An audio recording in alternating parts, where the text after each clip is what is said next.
we are going to experience the benefits of 2025 as McKinsey defined it, or address the issues that we heard today in the last session. We wanted to have a practical, pragmatic way of getting to what the barriers are in order to be able to achieve that. And so my name is Vince Albanese. I'm the CEO of Haven Health, which is in the blockchain notifications and logistics business. And I'm joined with my colleague Scott Stuewe, the president of DirectTrust, to talk about seamless, safe notifications and what that means. And we're calling that a new modality.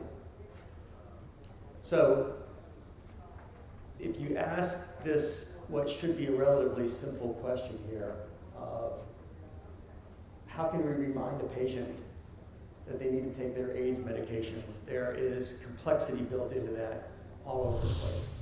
And so while we would like to talk about the grand scheme of what could and should happen, the subject of we is a problem.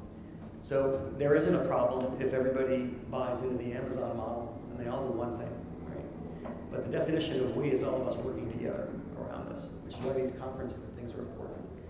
The other thing is, as soon as you start to get into AIDS and behavioral health and the other things that really impact us as human beings, as things go, this information is being restricted in all kinds of ways.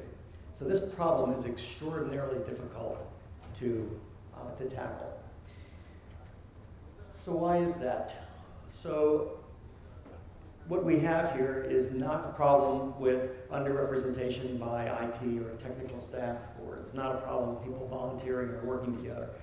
We have a major logistics problem in healthcare. And that is the problem that Haven, DirectTrust, and all the entities working together are attempting to solve. The issue has to do with local optimization versus global optimization here. So until we begin to look at the entire problem from end to end as it's described, and to work through the logistics there, we're really never going to get to a solution that's meaningful.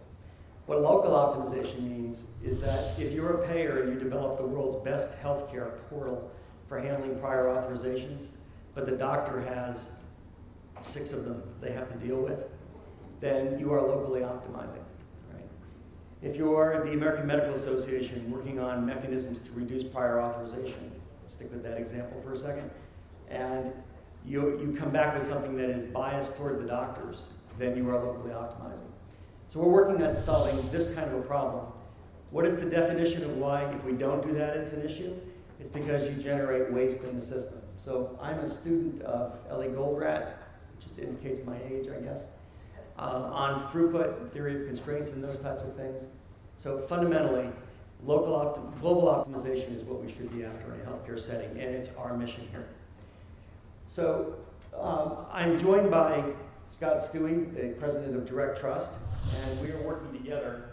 The point that this has to be solved from an industry consortium perspective is absolutely critical, and Scott, in my opinion, manages and runs one of the best in the country in that area.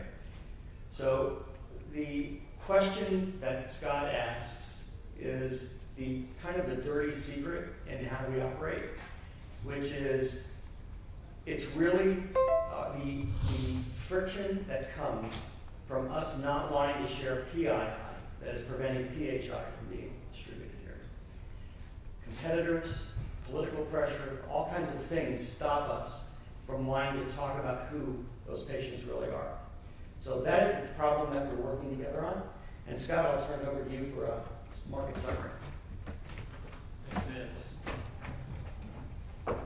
So, appreciate the opportunity to share a little bit with you all. So I've been roughly 30 years in the industry.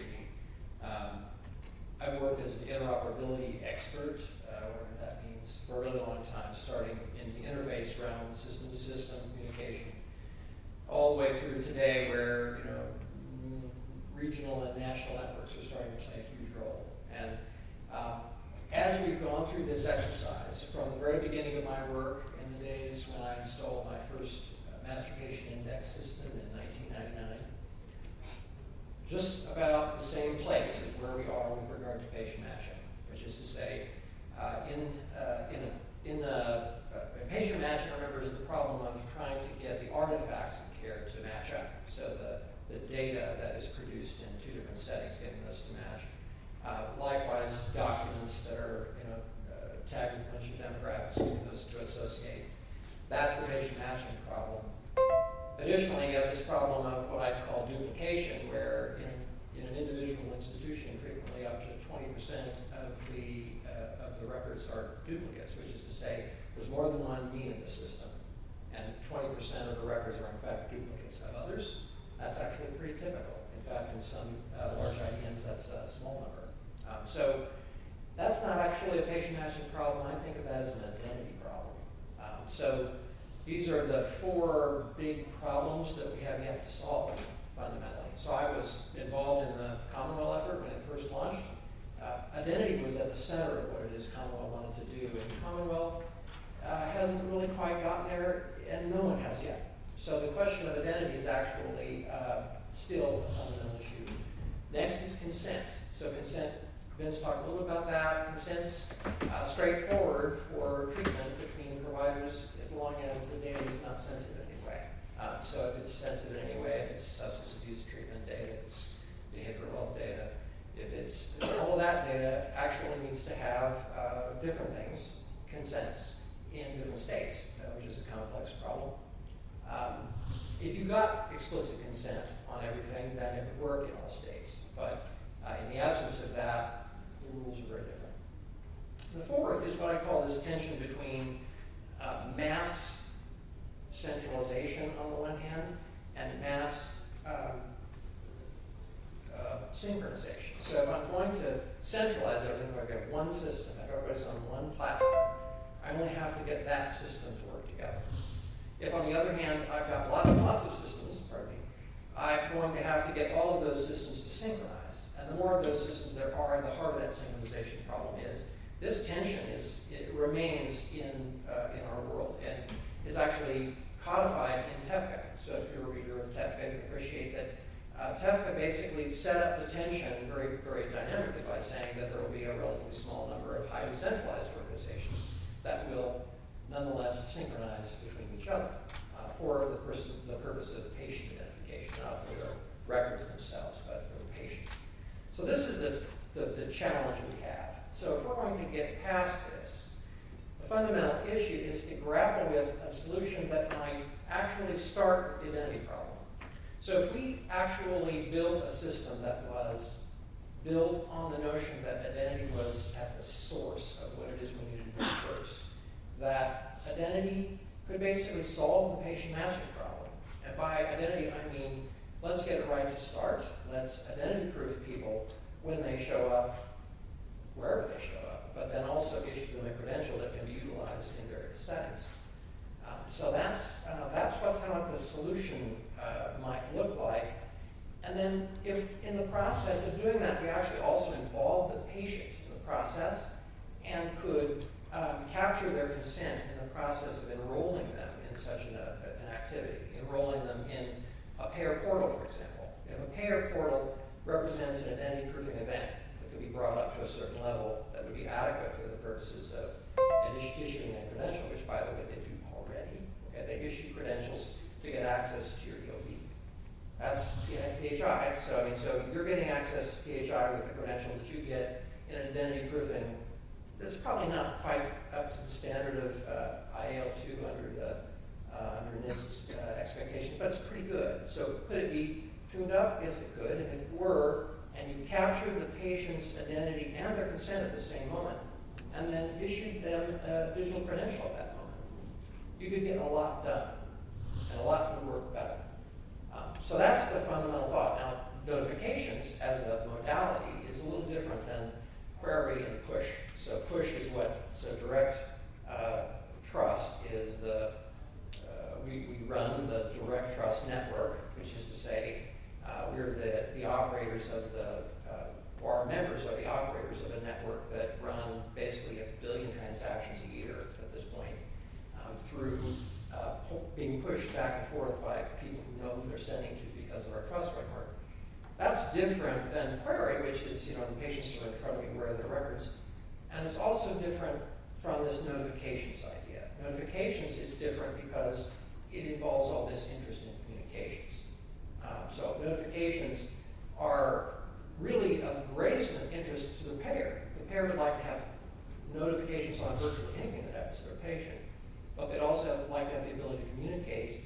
to the patient and the provider in order to, aggressively manage care. So that's the kind of the subtext of what a federated subscription-based notifications model would do from a value proposition standpoint. Starting with the notion of identity first, simplifying the problem of MPI, because MPI is frankly a costly aspect of how we do interoperability today. So skipping over the TEFCA world to a world in the future where everyone's communicating by FHIR or other mechanisms that are point-to-point without necessary intermediaries. How does that look in a world where I've got this sort of mass synchronization that is an expectation? This is, I think, the context we're looking at kind of laying. The interesting thing about working with Vince is that Vince is a blockchain company now, so Vince works for a blockchain company. Blockchain has a potential role to play around undermining this fundamental tension between centralization and synchronization for the purposes of something that would be manageable. So if you start with something like the subscriptions on a patient, you could have the subscriptions contain the who, what, where, and why about this particular subscription. Would be the what identity proof individual is it about, what identity proof individual is interested in receiving information about this, and then what do I want to know about, and is consent obtained. So all of that could be managed in a distributed ledger. So this is, I think, what makes distributed ledgers most useful is that they have this ability for different authorities to manage a single asset. This is, again, the challenge. If payers don't want to share 300 million records, or frankly, whether they want to share them or not, it's just tactically challenging to provide 300 million records and then update them, about 20% of them or whatever, a year on a day when open enrollment concludes. I mean, this is the challenge of, if they can manage that in their own environment, in their own node of a distributed ledger, that's the thinking about how this might work. So I'll turn it back over to Vince, and he's getting considerably more tactical than my finance guys have. So that's the subject of being practical here, the ability to inherit over a decade worth of work by over 100 organizations, and the ability to work with the nation's security infrastructure for the transport of healthcare messaging today, and with a group of people who already understand what federation means, lends itself to partnership with blockchain. So the practical side of what we're doing here is the truth of the matter is on the progression of what happens with a blockchain. There is the newness and gee whiz cool stuff side of this. But the truth of the matter is what blockchain has done for us in the beginning was it caused people to get together and talk about what that means. In our case, our get-to-market strategy has been the medical doctors, the medical societies in various states. Delaware has been our first use case. So the interesting thing is that we're finding that small states are taking a progressive posture. They want to be first with blockchain. Delaware was the first state to put their hand up and do some things with blockchain, and it's now moving across the country that way. So the medical doctors in those states, as part of that expansion, have adopted this strategy and understand that the goal here really is to reduce uncertainty in what happens. The problem with uncertainty is that it causes waste. So when a patient doesn't know what to happen next, what do? They pick up the phone, call their primary care physician, who doesn't have anybody to answer the phone, who calls back, and the cycle just starts over and over again. It works the same way with the payer. It works its way right through this, full of waste. Uncertainty, we believe, is the root cause of waste in healthcare. The way to alleviate that problem is to do something that sits over the top, that opens up free communication. And we believe the way to facilitate that is to not reinvent all that infrastructure. But who would you trust with that? What company could put their hand up and say that they want to own that? It has to be done through the industry. And in our opinion, that organization already exists and is run by this gentleman. So in the state of Delaware, we have managed, and I believe this is historic, to get the Hospital Association, the Medical Society, the Delaware Health Information Network, the state government to all sit around one table to talk about one set of problems. And in their particular case, it's focused on prior authorization. So with this group sitting together, actually working, talking as human beings, with the technology being, what Scott, the challenge to me was, can you federate the source of truth out there? So that's what the blockchain is going to do, and it's going to let all the rest of these pieces operate and flow like they used to. So that is how things are moving at a specific level. It is a subscription-based federated notification system running over the back of the nation's existing healthcare infrastructure as deployed by the HISPs and the work for DirectTrust. So on the subject of practicality, so if it's a modality, what is it fixing? So there are 4 takeaways, and I will credit another thought leader for me, Dr. Gideon Greenspan. So we're coming down this path, and there are 4 legitimate takeaways that come out of this. First is, let's acknowledge that there is risk with blockchain, and the projects you need to start, we have run head on into, we're already doing that 1,000 times, right? So that is not the place to go. For some entity or institution that already is a trusted intermediary is not the place to be displaced right out of the gate. So we're working to look for new applications out there, lesson number 1. Lesson number 2 is the blockchain will always be slower, less scalable, and more complex because you're deploying more nodes. However, there is an ROI to be determined. That ROI comes from commercial. Industry's afraid to have too much power on one hand. Regulatory, cost of an audit or compliance sometimes exceeds the cost of deployment. Political factors, no one wants to host that data in one place because of the risk. So you look for those kinds of things and it lends itself to blockchain. We believe that we are at that stage in the curve on adoption for blockchain on a wider scale. Number 3 is that this to us is really a data play. So, and what that means is it is different than an asset-based transaction on a blockchain. When you're replicating data, everybody is getting a copy or a pointer to the copy of that.